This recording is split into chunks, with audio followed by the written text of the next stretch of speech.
Ladies and gentlemen, renegades, rebels, and outlaws, welcome to episode 13 of the Chong Show, here at long last. This is an interview that I have wanted for some time. We've had Herlock on the show, we've had some Alliance Revolution officers. Now we start to get the TBI guys in here, and who better to start with than the Battlemaster, the legend himself, Weldog. Weldog, welcome to the show, man. This has been a long time coming. Thanks, brother. It's good to be here. Good to see you again, man. It's been a while. Yeah, Weldog and I go way back. We'll talk about that later in the show.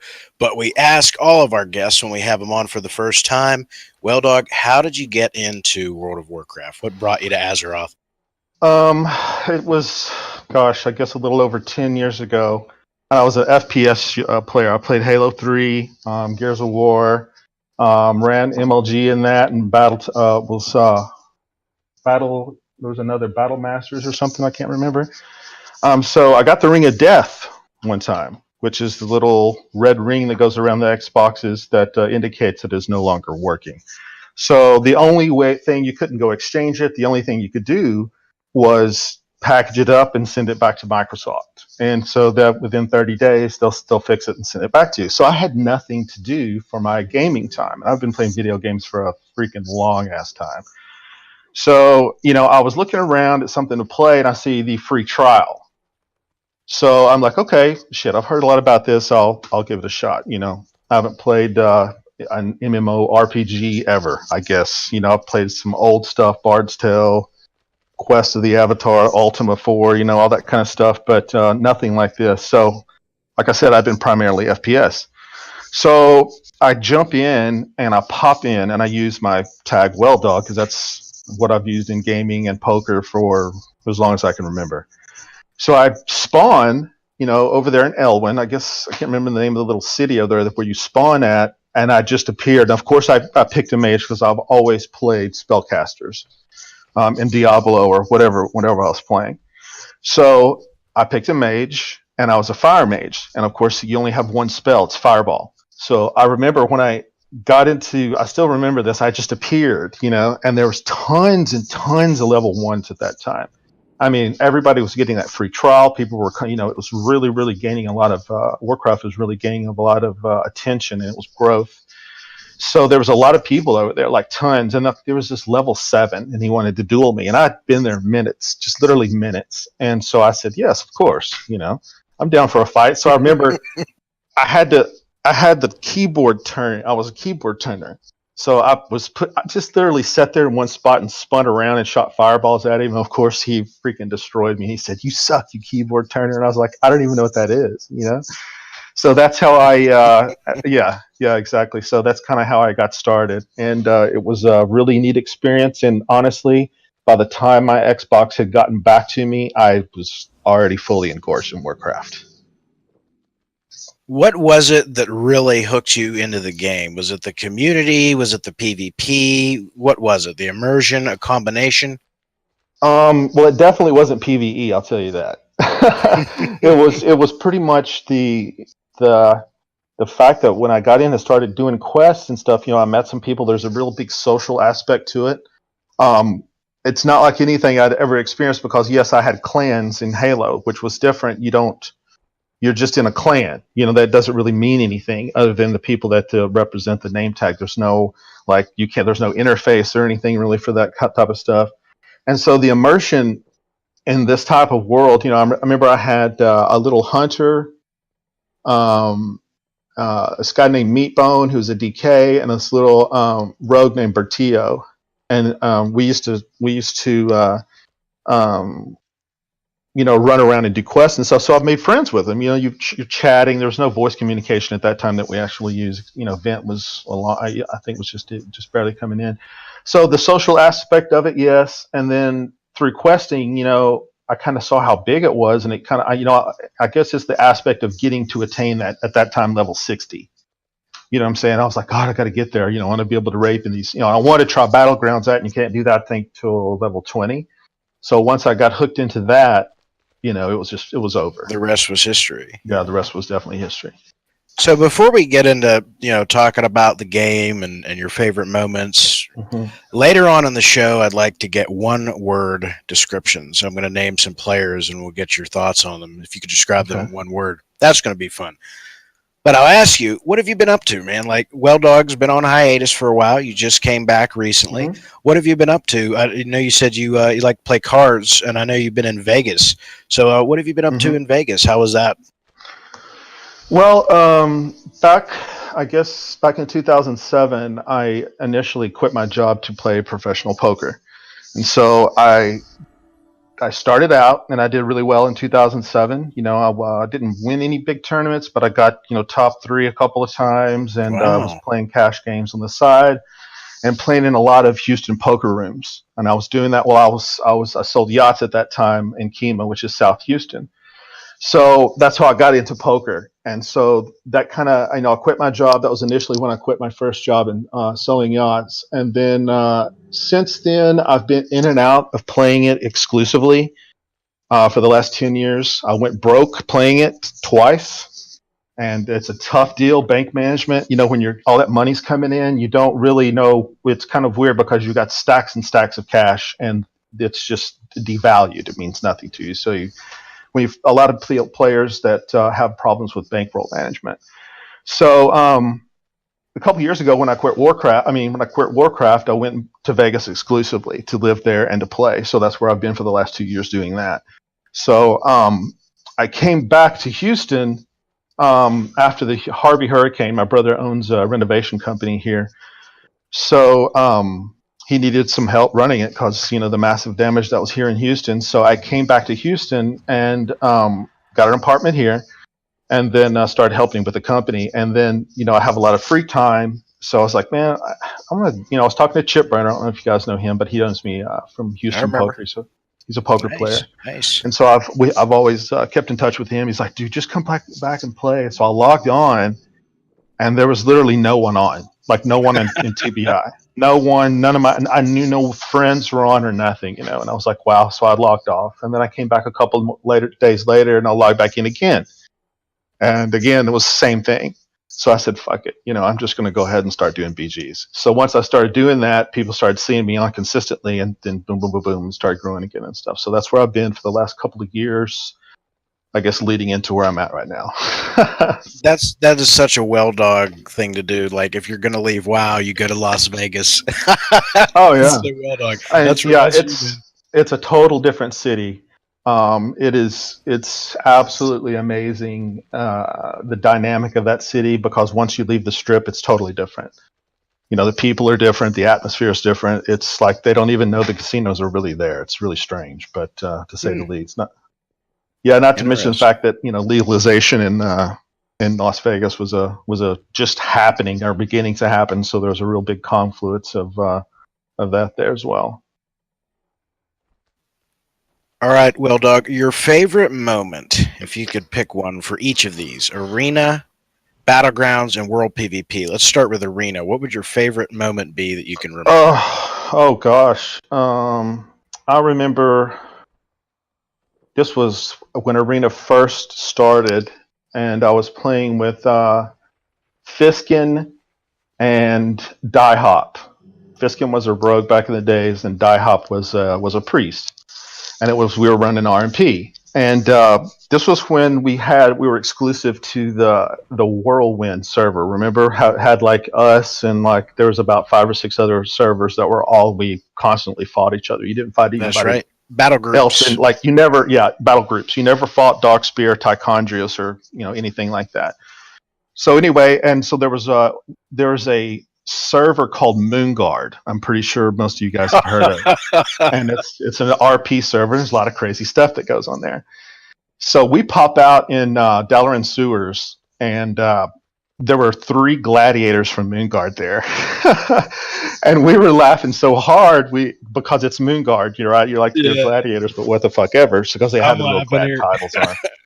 Yeah. So anyway, we ended up getting down to where it was Fiskin versus them two, and Fiskin beat them somehow, miraculously beat them both. It's not a story of what I did, but it was what Fiskin did, and the fact that we were screaming and yelling so loud, and that's just kind of how we are in TBI. Like back in the day, TBI was so close. We did so much together, and we had so many glory moments. And that was my, I guess, glory moment. I'll never forget it. There's been a lot of things. When you're down like 1v2s or 1v3s, or you do something really crazy, or maybe you attain 2K or 2.2K. You might remember that game, or 2.5 or 3K, or wherever you're going for. What about battlegrounds?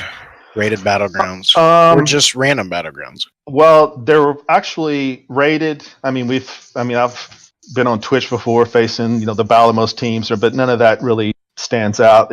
What stands out to me is regular battlegrounds, and there's actually one that was, I don't know if you guys remember, his name was ShamWow. He was the original TBI GM from back in the day when we first started TBI, but he pocket healed me in Alterac Valley. And so it was back in the days when Alterac Valley was long. It could get really, really long. And so we pocket healed and got pushed up back into our spawn area, and we just stayed there for like, I don't know how many hours. I went 123-0 with 257 honorable kills, and that was pretty sick, because all I did was cast Blizzard. That was it. Just sit back and cast Blizzard. I wouldn't do anything special. I'd just sit back and cast in Blizzard, and when those days, you could do shit like that, and the games would go on forever. So that was actually posted. That we screenshotted that and posted it on the old TBI website that Tin Man used to run. So I don't know if it's still up or not, but all those posts should be up there. Games like that. Now, how we met was in World PvP. I remember vividly it was a Stonard raid, and alongside, like, Herlock used to do the For the Alliance raids. I remember that vividly. It was almost every weekend. Oh yeah. But TBI, and I've told everybody this, so I'll say it again for our new listeners. Before TBI, our battle group and this server was completely horde dominated. So I give you guys all the credit, and I will not stand for people talking shit on TBI, because it's like, before you guys, there was nothing on Alliance. There was no resistance. There was nothing. You guys were the first. You really gave World PvP to the server. That said, and this is going to be tough, I would imagine even tougher than the Arena and Battlegrounds question, what's your favorite moment in World PvP? Because I know. Oh, there's no doubt. There's no doubt. It's because we had, back in the day, like what you said, there were 13 of us that started out, and it was the 13 best, or what we thought were the best people, or at least at that time, who wanted to try to be the best people. We may not have been the best people at that time, but we thought we were, or at least the people that wanted to try, I guess you could say. So we started growing, and we kept hitting org, and we were hitting org we would go with 3 or 4 people to 15 or 20 to 30 or 40. Pretty much almost every day, at least 3 or 4 times a week. I mean, we were smashing it, man. Like, sometimes we'd get on and Stormwind was freaking locked up. There'd be, 50 horde there, and it was happening literally every day.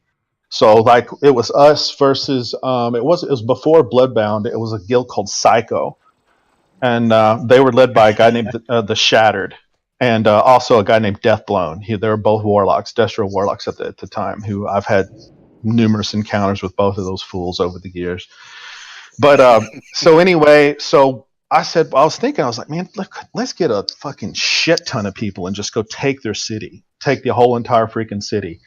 So I met with, like, for example, Herlock, some of the old GMs of all the old guilds that were around at that time, Nerve, I guess Odin's Court was in it with us.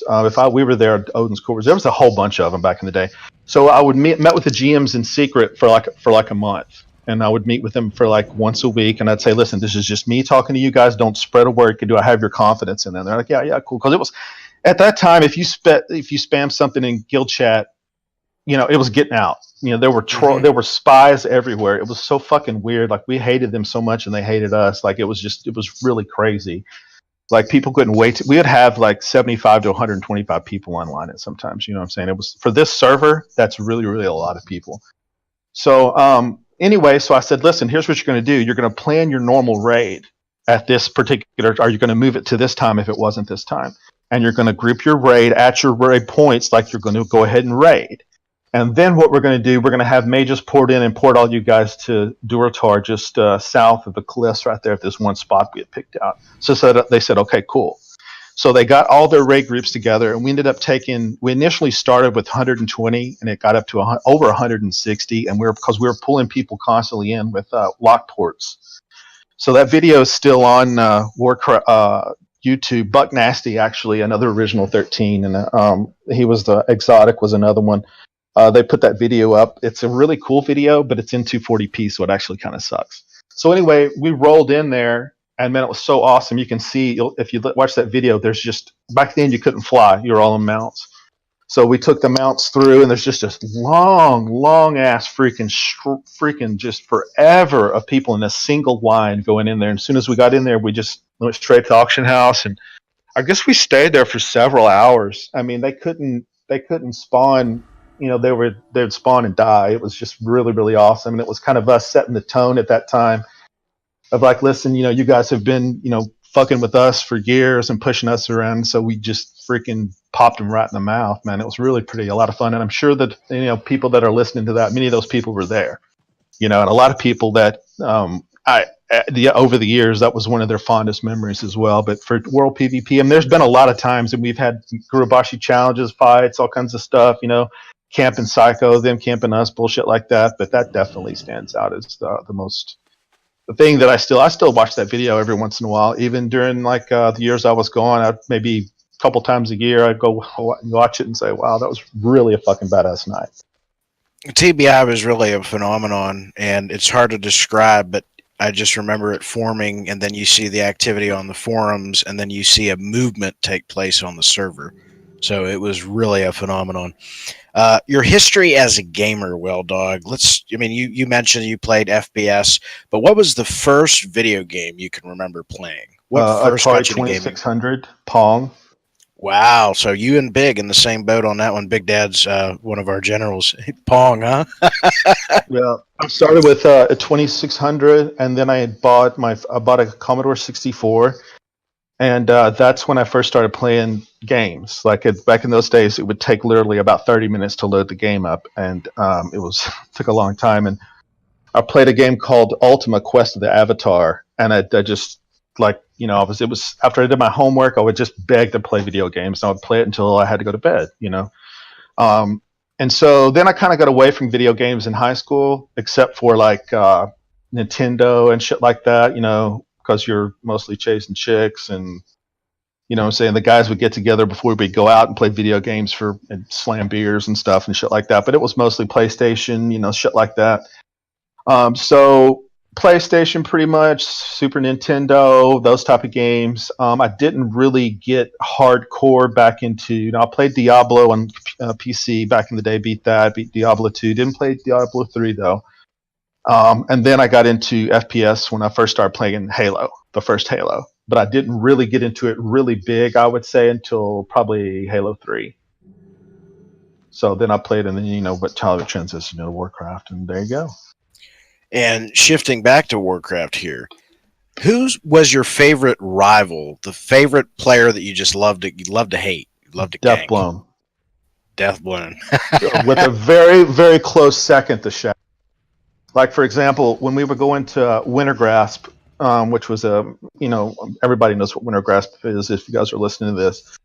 But the thing was, I always had pocket healers with me, and they always had pocket healers with them. So I would seek those fools out, and they would seek me out. You know what I'm saying? Wherever I was on the map, it was being relayed to those two guys, and they would immediately come there. Because you knew that. It didn't matter where I went, they were always freaking there. And my guys were saying the same thing. Hey, Deathblown's over here at freaking wherever in Wintergrasp, and I'd mount up and haul ass over there. You know what I'm saying? Because I don't know. It's just, I guess and it's kind of weird because if you think about it in all the movies that you watch, that always ends up happening. You know what I'm saying? It's kind of weird how art imitates life in that aspect, because that's really how it works. I guess if you were I don't know, back in the ancient days or something, whenever it just makes sense to do that to me. So I don't know. What are your thoughts on Battle for Azeroth? Well, you're talking about the upcoming expansion, right? That's right. Okay. Well, I'm hopeful, to be honest, because I think PvP has really taken a backseat to PvE in the last couple of years, and that was one of the reasons I left. Because being in a garrison by yourself sucks. You know, what the fuck are you going to do? It killed World PvP, you know, and of course they had to make changes with the diminishing population from 13 million to under 5 million reported, you know. So I'm hoping, you know, the dynamic of it looks like it's going to be Horde versus Alliance. So we'll see how that pans out, to be honest with you. You know, I'm hopeful because I'd like to have something that I could, you know, continue to play for the unforeseeable future. You know, hopefully it'll bring back the dynamic, a better dynamic of PvP as well as PV, you know, world PvP, I guess. But I've also heard that potentially they're going to make all servers PvE. I was So just going to ask you about that. So how that's going to work? We just talked about it on the last Chong Show. Apparently, it's going to work like a PvE server where you can flag for PvP. So, for example, if Warsong Offensive and TBI wanted to coordinate something in Outland, we could still do that. We just have to have everybody flag for PvP. So it's not killing world PvP. It's just changing it to where it's not your traditional PvP server. What are your thoughts on that? Negative, positive? Probably negative, I would imagine. I think that sucks. I think you ought to be able to, in a game like this, you shouldn't be protected. If you choose one side or another, you should always have to worry about them jumping you somewhere. That's just life. You know what I'm saying? And that's, I think if Warcraft, I think that would be more engaging. I think what Warcraft is trying to do is trying to mitigate that aspect of the game a little bit, if you will. So it'll be more attractive to their PvE, the people that PvE. Yep. So Yep. obviously they have some sort of statistics. There's some science that has to be behind it. The reason they drive PvE monetarily for them as a benefit, as opposed to driving PvP. You know what I'm saying? So I'm hoping that they put more into PvP, because I feel like if you look at Warcraft, you know, there's many more people streaming on Twitch that are PvP related. It's a bigger driving fan base, I guess you could say. So I don't know, man. I'm hoping they'll do something to make it better. What do you miss the most about the quote unquote golden age of Vaj World PvP? Specifically, like I'm thinking 2009 through 2012 when TBI was kicking and we had Herlock and Finley and Weldog and all the officers of all those guilds, just all the good times and memories, how close knit the community was. What do you miss most about that? The old school Vaj before the merger, before CRZ? Well, just that, but because when the merger, it kind of diluted that a little bit, because you know you're all of a sudden you've got several thousand people in here you don't know, you know. And back in those days, everybody pretty much knew everybody else, and so even on both sides. So I think that's what drove the more close knit dynamic, I guess you could say. And then the merger kind of, you know, messed things up, and then now this cross server stuff is like when I first logged on, there was no one. I saw no one from Vash. You know, I saw literally no one. You know, they were all from all these other different servers. I was like, oh. So again, I guess that goes back to you know, them trying to find out whatever they can do to bandage the bleeding fan base from Warcraft, I guess, you know. Yeah, and I don't think with the CRZ thing, I don't think you'll ever be able to recreate what TBI did, because when you raid a city now, you're dealing with 7 to 8 different servers. Yeah. You know, it's hard to get your name out there or build any kind of rivalry between guilds because there's just so many other random people. Well, if they've got, that means they're probably looking like, you know, major pop servers back in those days with what hit 30,000, I think, or was it 60? I can't remember. So if you got, I mean, I don't know. I guess that they're trying to make sure that they could have high pop servers still, but I don't know how that would work. I guess you'd have to take freaking 1,000 people in there to make a dent. You know what I'm saying? Well, Doug, you mentioned ShamWow, and he was the original GM of TBI. How did you become guild master? What was the situation surrounding that? Well, I was kind of thrust into it, I guess. What happened was ShamWow was GM, and he just took off one day. He just quit one day, and he didn't really tell anybody or anything. And he was just all of a sudden not coming on. So by default, it was me. Pretty much I'd been the one anyway that was leading all the stuff going on. So it was by default really, and so I took reins of it, and we started really growing, and just when Sham left. Sham came back a couple of times, and I've been in contact with him, through social media and whatnot. But just actually not too long ago, and I don't know if he'll ever come back. He may not. He's in a kind of a position in his life where he needs to kind of pay attention to his life, so that's respectable. Everybody. I think everybody has a time in their life when they, something like this has to totally take a total backseat to it. So that's kind of how Absolutely. that's kind of how I was just kind of thrust into it, I guess. And then like whenever I really didn't. Being GM of a freaking PvP guild can give you a freaking headache, man. It can, because everybody wants to rank up, everybody wants this done, that done.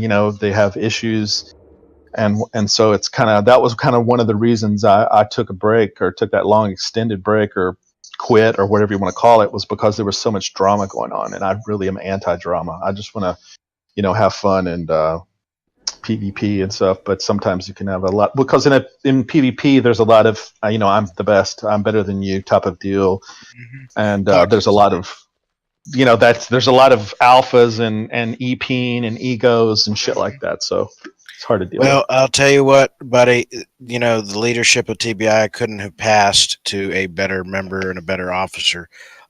When I think of TBI, I think of Weldog, and that's no disrespect to anybody else in TBI, but that's what I think of when I think of TBI. So, where did the name? Man. Speaking of TBI, where did the name Total Badass? It's Total Badass Incoming. That was the original name, right? Or was it Total Badass Inc? It was Total Badass. Total Badass apostrophe Inc. And where did that come from? Who came up with that? Buck Nasty. That's no surprise on that. Mm-hmm. Mm-hmm. Yeah, because we were trying. Was there a conscious effort to shift it just to the TBI, or where? Because I know you guys would get people would talk shit on that in forums. Yeah, we got reported. We got reported, and if you look in some of the videos online right now on YouTube, you'll notice for 5 days we went from Total Badass Inc. to Exotics Temp Guild. and that was just the only person that was on at that time was Exotic, and he was another founding member. Him and Buck Nasty actually really started it. Him and Buck Nasty and Sham, I guess, together. And so we were stuck for 5 days in Exotic's Temp Guild, and then it became Buck Nasty came up with the Total Badass Inc. Because I don't know, that's just and so it kind of stuck, and everybody yeah, that's badass. And so then we had to shorten it to the acronym TVI because of Warcraft's policies. Your favorite arena partner throughout the years? Fiskin. All right, I remember that name, man. That's There's a walk down memory lane here. What advice would you give a new player looking to get into PvP, Weldog? Just jump in, man. Just jump in, and don't fight people you can beat. Fight people that you can't beat. I mean, that's what I used to do when I was in Dalaran Sewers. I would fight whatever class I thought I couldn't beat. I wanted to fight them over and over, and I found a lot of people that would do that down there. So now I know that the gear score equivalent. The weird thing is you can't really go out to Elwyn anymore and just start dueling people. You can, but you'll get your ass beat if you don't have any gear, because you don't have it's all out of whack. Yep. So that being said, I still do it. I've been out challenge yourself, right? That's your biggest advice. Because these guys are keyboard turning, sitting there hitting me with freaking 950 gear scores and shit and blowing me to pieces. I mean, like I said, I can't beat them, but I don't know. I'm just I think it'll probably make me better giving it a shot at it. I've definitely came a long way in this first 3 weeks I've been back. So, yeah. Well, it is good to have you back, a legend of Vaj. Again, you are listening to episode 13 of the Chong Show here with the infamous, the notorious Weldog.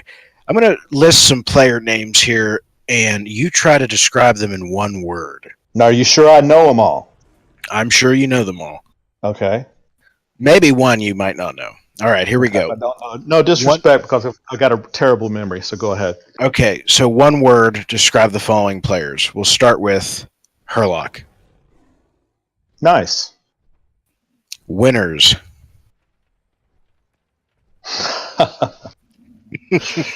Well, that's changed. If you would have asked me a couple of years ago, I would have said asshole. I'd still say that. But since then I don't know. I guess I'll have to go with asshole still. There we I'll still go. call him I'm proud of asshole. you, buddy. All right, Snapeworts. Troll. Okay. Luden. Cool. Buck Nasty. Nasty. Very nasty. Finley. Commander. Well, thank you. I love it. All right. Tell us, you were talking about Houston and how you moved back and how you're helping your brother out. Tell us and our listeners, what can we do to help support relief efforts in Houston? What's the best way we can help? Man, I don't know if there's any funds or anything set up out there. I really don't know. I know sure there are. The devastation down here is incredible. I mean, I've been like in a house where like the neighbor died from a heart attack when the flood waters came in, and literally people were saying like anywhere from 90 minutes to 2 hours flood waters went from the curb to anywhere from 40 inches to 8 or 9 feet of water in their house, and they're in the attic and standing on roofs and stuff. So yeah, I don't know, brother. I don't know, man. I'm sure there's if you want to do something like that, that'd be cool. I mean, I know there's people living in gutted homes here and hotels and stuff. So I'll tell you what, I will definitely post some links in the description when I post this on YouTube. We'll link some dependable charities that you can donate to our listeners if they would, feel so inclined, just to help out and get Houston back on its feet. Cool, you're back. Cool. You're back with TBI. You want to tell the listeners, any future listeners, what's your mission in this second run for TBI and the second run for Weldog? What's your mission for the remainder of Legion and into Battle for Azeroth? What are you looking to accomplish? Just to have fun. Just to have fun and see old friends and, just to have fun again. I don't think we can recapture those glory years and how fun it was. And for, but you may, I don't know. And so, who was it the other day? Somebody made a good point. It was Chairburner, I believe, that said, yeah, I think he said, yeah, you know what? Because I told him that, because he was asking me the same question. And I said, man, well, maybe it'll be better. Who knows? I mean, I don't know. I've just in doing some stuff right now, in the last couple of weeks of RBGs and whatnot. We've had already some really, really, really fun times when we get in there and just see people you haven't seen in, 3, 4, 5, 6, 7, 8 years or 2 years or whatever. Well, whether I was playing Finley, Chong, now I'm on Javar. We're about to face off coming up here on February 24th. I got to tell you, man, I have appreciated your friendship and your mentoring. I mean, I started playing this game when I was 14. So I always tell everybody in Alliance Revolution, you always been like an uncle to me. The crazy uncle cool. Gives good wisdom and advice and everything like that. What that said, everybody knows in Alliance Revolution what a legend you are, but what is left for you? Like, what one thing would you like to still accomplish? Because you've been Gladiator, you've done rated battle. Oh, no, I haven't. Not Gladiator. No. Okay. So what is the one thing then, but you are very accomplished in Arena and rated battlegrounds. Sure. What's the one thing you'd like to still accomplish? Nothing really. Used to I would before I would get on, I would watch videos, go to Arena Junkies. My gear was maxed out. I had everything perfect to maximize my performance in PvP, and now I'm not so much worried about that. I'm just nothing really. I wanted to try to get more HKs. I wanted to try to be the person in the world. There was this guy in Germany, I think, that had like 2.4 million at the time. I had like 700,000, and I wanted to, just get. That was one thing I was wanting to do. That was just kind of a weird thing to do because you could go onto like I think it's called Ox Guide or something, and you could see like how out of the 13 million people, how many people had this and that, and see other levels and stuff. I remember that. Yeah, you compare everybody. But nothing, man. The only thing I want to accomplish is having a thing place where the people that have played with us in the past, or that can come back to whenever they want, and they'll still have activity here. And for also, a place where the new players can come from other servers or wherever, and just have a place, an atmosphere that's cool for everyone. That there's not a lot of bullshit or drama going on, and they can Absolutely. come. That's it. Well, as new people come into the guild with the new communities feature and Battle for Azeroth, we're going to be recruiting people from across the servers. Hopefully, they listen to this interview. They hear us talking. They hear what you have to offer. They've listened to our other episodes, know what Alliance Revolution has to offer, and we get the players back, and we can start doing that stuff like we used to do. Because I think with that communities feature, there is a great possibility that, as Chip said, it could be better than before. Who knows? Mm-hmm. I don't think it'll be the same, but I think it could be just as good in its own way. So we shall see. But Weldog, thank you for your time and memories over the years. As I said, your friendship and mentoring has always been appreciated. Thank you very much for coming on the show, man. It's good talking with you. Hey, it was a pleasure, brother. Thanks for the invitation. Next week, we will be interviewing the executioner of the Ebon Blade. We have interviews as well with other Weldog officers, or other TBI, other Weldog. Well, Weldog TBI, they're interchangeable, but other TBI officers that will hopefully be on the show. We have a lot lined up for you here. We're just getting started into 2018 and a lot left to cover for the Chong Show here. So thank you for listening. Renegades, Rebels, and Outlaws, ladies and gentlemen, until next time, we press on.